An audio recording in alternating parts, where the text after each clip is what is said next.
তরুণদের বিক্ষোভের জেরে নেপালের প্রধানমন্ত্রী কেপি ওলির সরকারের পতনের পর থেকে দেশ জুড়ে ভয়াবহ নৈরাজ্য তৈরি হয়েছে।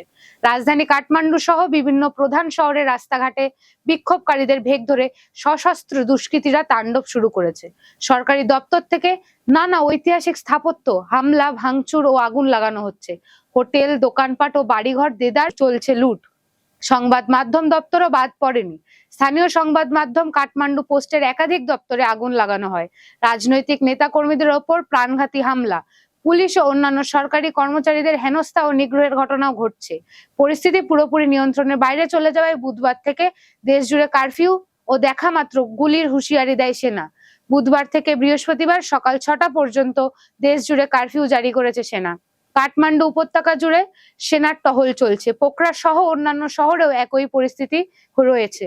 ভিনদেশি নাগরিকদের জন্য বিশেষ সতর্কতা জারি করা হয়েছে, তবে বেশ কিছু জায়গায় কারফিউ ভেঙেই সরকারি দপ্তর থেকে শপিং মলে হামলা ও লুটপাটের ঘটনা ঘটে। ফলে পরিস্থিতি শান্ত করা সম্ভব হয়নি।